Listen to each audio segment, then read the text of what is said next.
사랑하는 성도님, 영혼의 샘물, 은혜의 자리 오심을 축복합니다. 소망의 주님이 우리와 함께 하십니다. 우리와 함께 하시는 주님을 찬양합니다. 기도합시다. 주님, 감사합니다. 오늘도 주님의 은혜로 새날을 주시며 또한 주님의 은혜로 생명의 말씀을 우리에게 열어주시니 감사합니다. 오늘도 우리가 주님의 생명의 말씀 잘 깨닫고 받아먹을 수 있도록 성령님께서 우리의 마음을 열어주시고 우리의 귀를 열어주시고 주님의 이 생명의 말씀 우리의 가슴에 새기며 말씀대로 세워져가는 귀한 삶이 되도록 인도하여 주시옵소서. 예수님 이름으로 기도합니다. 아멘. 오늘 말씀은 예레미야 31장 1절에서 9절입니다. 여호와의 말씀이니라. 그때 내가 이스라엘 모든 종족의 하나님이 되고 그들은 내 백성이 되리라. 여호와께서 이같이 말씀하시니라. 칼에서 벗어난 백성이 광야에서 은혜를 입었나니 곧 내가 이스라엘로 안식을 얻게 하러 갈 때에라. 옛적에 여호와께서 나에게 나타나사 내가 영원한 사랑으로 너를 사랑하기에 인자함으로 너를 이끌었다 하였노라. 처녀 이스라엘아, 내가 다시 너를 세우리니 내가 세움을 입을 것이요 내가 다시 소고를 들고 즐거워하는 자들과 함께 춤추며 나오리라. 내가 다시 사마리아 산들의 포도나무들을 심는 자가 그 열매를 따기 시작하리라. 에브라임 산 위에서 파수꾼이 외치는 날이 있을 것이라. 이르기를 너희는 일어나라. 우리가 시온에 올라가서 우리 하나님 여호와께로 나아가자 하리라. 여호와께서 이와 같이 말씀하시니라. 너희는 여러 민족의 앞에 서서 야곱을 위하여 기뻐 외치라. 너희는 전파하며 찬양하며 말하라. 여호와여, 주의 백성 이스라엘의 남은 자를 구원하소서 하라. 보라, 나는 그들을 북쪽 땅에서 인도하며 땅 끝에서부터 모으리라. 그들 중에는 맹인과 다리 저는 사람과 잉태한 여인과 해산하는 여인이 함께 있으며 큰 무리를 이루어 이곳으로 돌아오리라. 그들이 울며 돌아오리니 나의 인도함을 받고 간구할 때에 내가 그들을 넘어지지 아니하고 물 있는 계곡의 곧은 길로 가게 하리라. 나는 이스라엘의 아버지요 에브라임은 나의 장자니라. 아멘. 자, 예레미야 30장과 31장은 특별히 그 분위기와 그 초점이 이스라엘의 그 회복, 또 아주 긍정적인 또한 위로하는 그러한 말씀인 것을 우리가 지금 보고 있습니다. 예레미야 전체는 사실 예레미야가 요시야 때부터 마지막 시드기야 멸망하는 그 마지막 멸망의 때에 예언 활동을 한 예레미야이기 때문에 그 안에는 나라의 멸망에 대한 경고와 슬픔과 또 그가 당하는 그러한 많은 어려움들이 기록되어 있어요. 그러나 오늘 본문에서도 굉장히 밝은 그러한 희망의 메시지가 선포되고 있습니다. 자, 여호와의 말씀이니라. 하나님의 말씀이 예레미야에게 또 임하셨어요. 뭐라고 하십니까? 그때 내가 이스라엘 모든 종족의 하나님이 되고 그들은 내 백성이 되리라. 자, 내가 이스라엘 모든 종족의 하나님이 되겠다. 그리고 그들은 내 백성이 될 것이다. 자, 어제 본문의 가장 핵심 구절 가운데 하나가 어제 30장 22절이죠. 뭐라고 되어 있습니까? 너희는 내 백성이 되고 나는 너희들의 하나님이 되리라. 자, 오늘도 똑같은 말씀이 반복되고 있어요. 이것은 무엇이에요? 이 말씀이 그렇게 중요하다는 거예요. 핵심이라는 거예요. 하나님께서 이스라엘 백성들을 회복시킨다고 할 때 그 회복의 핵심이 무엇입니까? 관계의 회복인 거예요. 하나님이 그들의 진정한 하나님이 되어주시는 거고요. 그들은 하나님의 백성이 되는 이러한 하나님께서 원래 그들을 사랑하시고 세워주셨던 그 관계가 회복되는 거죠. 하나님과의 관계 회복, 이것이 이스라엘의 진정한 회복의 핵심입니다. 물론 이 회복 안에서 놀라운 그러한 회복의 모습들이 이제 오늘 본문 가운데 나와요. 그러나 정말 중요한 것은 하나님과의 관계 회복이 진정한 관계 회복이다. 우리가 신앙생활하면서 때로는 하나님을 떠나기도 하고 배반하기도 하고 불순종하며 또 우리의 믿음이 식어지기도 합니다. 그러나 그때마다 우리에게 중요한 회복의 초점은 하나님과의 관계가 회복되는 거예요. 하나님과의 관계.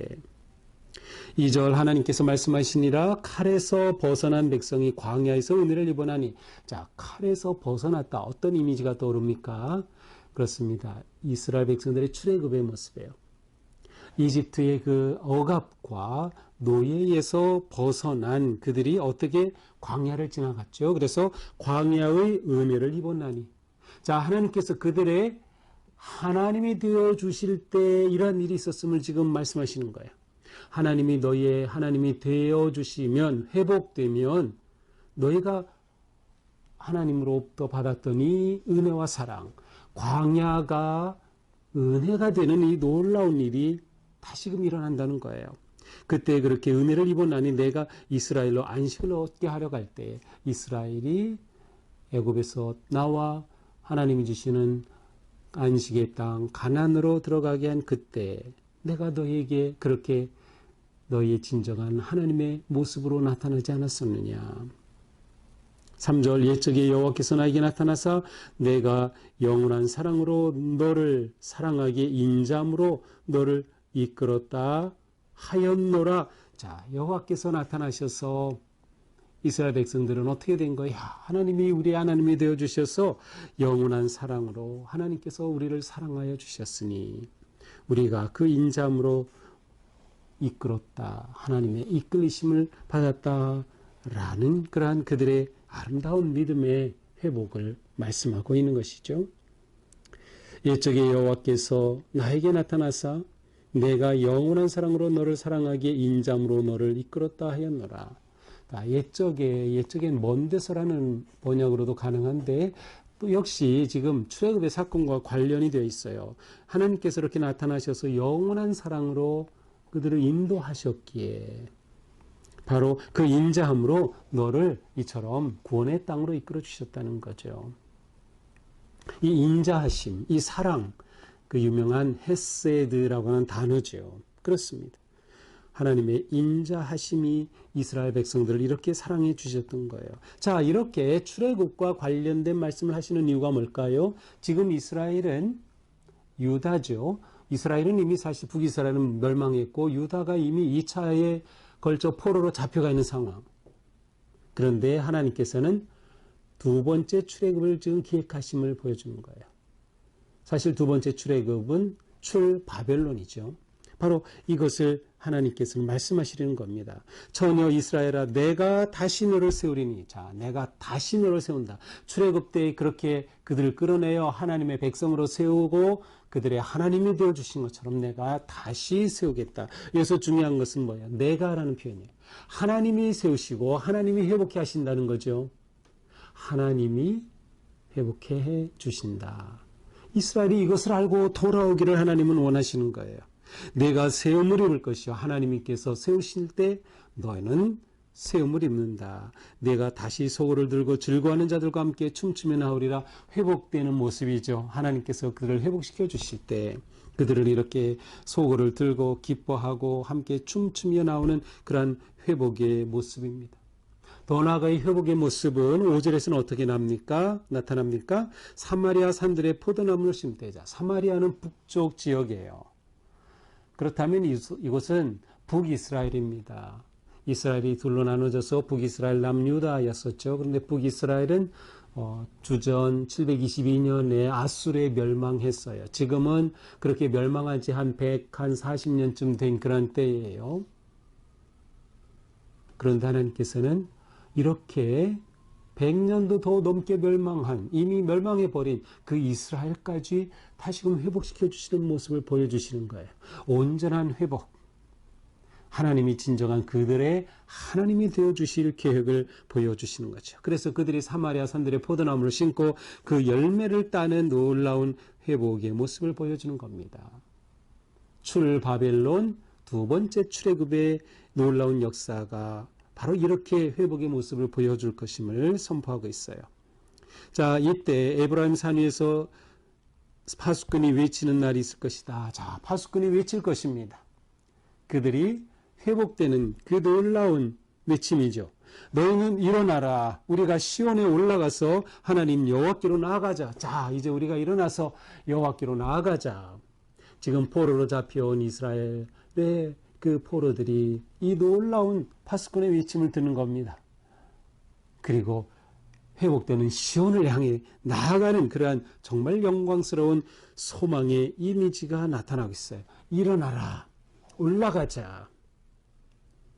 하나님이 회복시켜 주실 때 그들이 믿음으로 반응하며 이렇게 나아갈 것을 외치는 그 파수꾼의 외치는 그 소리가 있을 것이다. 여호와께서 이같이 말씀하시니라. 너희는 여러 민족 앞에서 서서 야곱을 위하여 기뻐 외치라. 너희는 전파하며 찬양하며 말하라. 여호와여 주 백성 이스라엘의 남은 자를 구원하소서 하라. 자, 이렇게 될 때 그들은 선포하며 외치는 것입니다. 열방을 향해 외치는 것입니다. 찬양하며 외치는 것입니다. 여호와여 주의 이스라엘의 남은 자를 구원하소서. 자, 남은 자라고 하는 이 표현은 원래 앞에서 8장이나 11장에서 남은 자는 포로로 잡혀가지 않고 예루살렘에 남아있는 자를 가리키는 표현이었어요. 그런데 오늘 본문에서의 남은 자는 포로로 잡혀간 자들을 말하는 것이에요. 그래서 그들을 구원하소서, 그들이 돌아오도록 하소서라고 하는 그러한 외침을 주문하는 그러한 메시지입니다. 이제 8절 9절은 하나님의 말씀이에요. 나는 그들을 북쪽 땅에서 인도하여 땅 끝에서부터 모으겠다.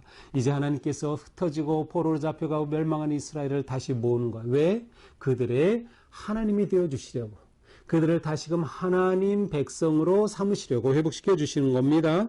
그들 중에는 맹인과 다리 저는 사람, 잉태한 여인, 해산한 여인이 함께 있으며 큰 무리를 이루어 이곳으로 돌아오리라. 시온으로 돌아오리라. 그런데 거기에는 장애인들이 다 있어요. 맹인, 다리 저는 사람, 잉태한 여인, 해산하는 여인. 이들은 그렇게 아무리 기쁜 소식이 있다 하더라도 그렇게 따라가는 것이 어려운 사람들이죠.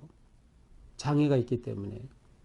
해산하는 여인이 어떻게 가겠어요? 임신한 여인이 어떻게 힘들게 시온으로 돌아가겠어요? 일어나 돌아가자, 그렇게 하는데 말이죠. 그런데 이러한 모습을 말씀하시는 건 뭐예요? 하나님께서 그들을 그렇게 안아주시는 겁니다. 하나님께서 그들을 그렇게 인도해 주시는 거예요. 그렇게 하나님이 그들을 자녀 삼아 주시는 거예요. 백성으로 삼아 주시는 거예요. 나는 너희의 하나님이 되겠다. 하나님은 사랑과 인자의 하나님. 그러니 사랑의 하나님이 그들을 품으실 때 그들은 하나님의 백성이 되었어. 모든 사람이, 장애인까지도 맹인까지도 해산한 여인도 잉태한 여인까지도 그렇게 시온의 회복의 기쁨을 누리게 되는 이 아름다운 소망의 메시지가 바로 오늘 본문인 겁니다. 자, 이렇게 될 때 그들은 9절에 보니까 울며 돌아와요. 왜 울며 돌아옵니까? 감격하는 거죠. 하나님의 은혜가 너무나도 고마운 거예요. 하나님의 그 사랑이 너무나도 사무치는 거예요. 그래서 감동의 울음 가운데 그들이 돌아오면서 하나님의 인도함을 받고 하나님이 인도하시니 모든 장애인들까지도 다 회복이 되는 거죠. 간구할 때 내가 그들을 넘어지지 않고 그들을 붙잡아 주시는 거예요. 무리는 계곡의 곧은 길로 나아가게 하리라. 무리는 곧은 계곡으로 나아간다. 아마도 이것은 요단강의 이미지가 있지 않나 싶어요. 그들이 바벨론에서 다시 돌아오려면 요단강의 그 계곡을 건너서 다시 두 번째 출애굽에 놀라운 은혜를 누리는 모습을 보여주는 것이 아닌가. 나는 이스라엘의 아버지요 에브라임은 나의 장자니라. 자, 이렇게 나는 너희의 아버지가 되고 사랑의 아버지, 회복하고 인도하고 이끌어주시는 아버지가 된다. 그러니 너희는 내 장자가 된다. 사랑받는 자녀가 된다라고 하는 놀라운 구원과 회복의 주님의 소망의 메시지입니다. 자, 오늘 말씀을 보면서 영원한 사랑으로 다시금 세우시는 하나님을 우리가 보게 됩니다. 영원한 사랑으로 다시금 세우시는 하나님. 자, 하나님은 어떻게 회복하십니까? 재건하시는 거예요. 그들을 다시 세우시겠다. 원래 이 재건, 다시 세운다는 것은 우리가 흔히 쓰는 부흥이라는 말과 같아요. 부흥은 revive, 다시금 생명을 일으킨다는 뜻이에요. 우리는 부흥하면 숫자가 늘어난다고 자꾸 생각하는데 그것도 포함이 될 수 있겠지만 생명이 다시금 솟구치는 것을 의미해요. 하나님께서 다 폐허가 되고 무너지고 포로가 된 그들을 일으키시고 회복시키시는 거죠. 왜 하나님이 회복시키실까요? 하나님이 이들을 사랑하시기 때문에 하나님은 이들을 사랑하시며 언약 백성이 그들이 언약 백성이 되었기 때문에 하나님은 그 언약을 지키시는 거예요. 신실하신 하나님, 헤세드의 하나님이시니까 하나님께서 이렇게 그들을 회복시켜 주신다. 하나님이 회복시키실 때 하나님은 그들로 하여금 돌이키게 하시고 그들을 바꾸시는 거예요. 광야가 은혜가 되게 하시는 거예요. 울음이 기쁨이 되게 하시는 거예요. 멸망이 구원이 되게 하고 황폐가 열매가 가득한 풍요로움이 되게 하시는 거죠. 이거 하나님께서 일으키시는, 회복시키시는 하나님의 놀라운 능력의 모습입니다. 하나님은 우리를 향해 이처럼 놀라운 계획을 가지고 계신 거예요. 그러니 우리가 하나님의 자녀다라고 하는 것은 이처럼 놀라운 하나님의 언약 안에 있다는 것이에요. 우리가 이것을 잊으면 안 돼요. 우리의 삶이 어떤 상황에 있든지 비록 하나님을 떠났다 하더라도 우리는 다시금 하나님의 은혜 안에 돌아와야 하는 것이죠. 사랑의 하나님은 구원하시는 하나님, 회복해 하시는 하나님, 우리에게 참 기쁨과 평화를 주시는 하나님이시다. 그러므로 우리는 무엇에 힘써야 될까요? 그렇습니다. 하나님의 자녀 되게 힘써야 되는 거예요. 하나님의 관계 회복.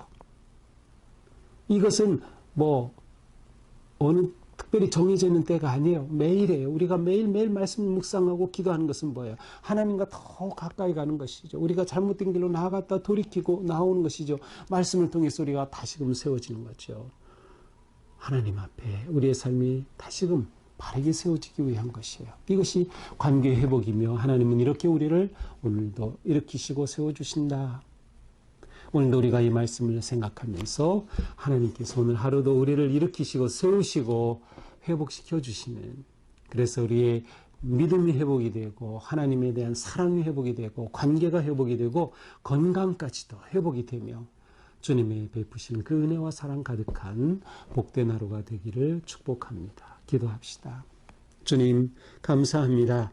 귀한 은혜의 말씀 붙잡고 오늘도 나아갑니다. 주님, 우리가 이 말씀 안에 거하게 하시고 말씀 의지하게 하시고 우리의 아버지 되신 하나님의 그 사랑 안에서 우리가 또한 하나님을 하나님으로 인정하고 고백하고 경배하며 하나님과 관계가 온전히 회복되며 그 기쁨과 은혜 안에 거하게 하여 주시옵소서. 예수님 이름으로 기도합니다. 아멘.